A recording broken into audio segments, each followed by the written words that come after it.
If you use Venmo regularly, you have probably wondered, when does Venmo charge fees and when is it totally free? Let's break it down so you know exactly what to expect. First off, sending money to friends or family using your Venmo balance linked bank account or debit card, that's completely free.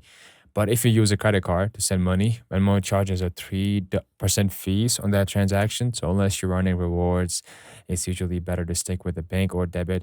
Now let's talk receiving money. When someone pays you for dinner, splits rent, or sends a gift, receiving money into your Venmo account is free. The fee comes in when you try to transfer that money to your bank account. If you choose the standard transfer, which takes 1 to 3 business days, that's free.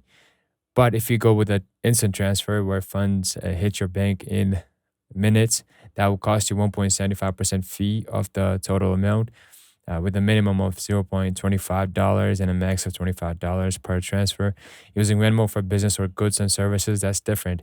Venmo charges a seller transaction fee, 1.9% plus 10 cents when customers pay you through a business profile or tag a payment as a purchase. And finally, using Venmo to buy crypto or get a Venmo card comes with its own set of fees depending on how you use them. So remember, personally use with a debit or bank is equal to free. Credit cards, instant transfers, and business payments expect some fees. One more simple breakdowns like this, hit like, follow, and share for more no fluff out of content.